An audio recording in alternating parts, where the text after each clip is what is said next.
Нерюнгринском районе зафиксирован ряд появлений на территории населенных пунктов района бурых медведей. Только за минувший месяц поступило 13 таких сообщений. Подробности у Игоря Акимова.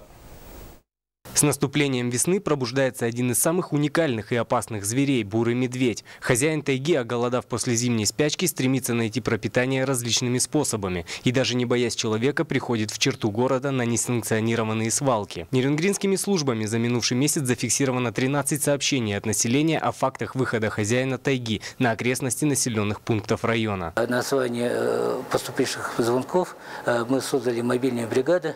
И 3 мобильные бригады состоят от 2 до 3 человек, и при поступлении стараемся быстро среагировать и в основном стараемся отпугивать данных особей. На сегодняшний день популяция бурого медведя выросла в разы. В Нерюнгринском районе насчитывается около 500 особей. Такой тенденции роста способствовала миграция медведей в связи с пожароопасной обстановкой в соседних регионах, а также внедрение промышленности в местах обитания зверя. Поэтому есть большая вероятность встретить медведя в нашем районе. Встреча с медведем, как так сказать, лицом к лицу. Не смотрите ему в глаза, опустите голову, не поворачивайтесь спиной, не бегите.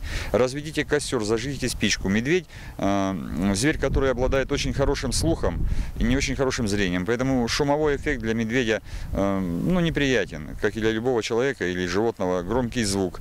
Стучите по котелку, собирая грибы, ягоды, находясь в лесу, создайте шум. Зачастую выход медведя к людям происходит по вине человека. Какая-то часть популяции приспосабливается к жизни вблизи людей, кормится на помойках, на стихийных свалках мусора. Безобидные вначале эти звери со временем становятся все более агрессивными. На территории района уже были зафиксированы случаи нападения на людей медведем. И поэтому нужно помнить, что нельзя оставлять после себя в лесу остатки пищевых отходов и мусор. Интеллект медведя позволяет ему делать, наверное, выводы и анализировать все остальные. Если он связал, где человек, там бесплатная еда, значит, он будет туда ходить. Медведь – один из тех зверей, который легко приспосабливается к присутствию человека. Но нужно помнить, что при встрече с хозяином тайги невозможно предугадать его поведение. Поэтому, когда вы находитесь в дикой среде, необходимо соблюдать вышеупомянутые рекомендации, чтобы не давать повода дикому зверю приближаться к людям. Игорь Акимов, Надежда Акимова, Кирилл Федоров, НВК Саха, Нерюнгри.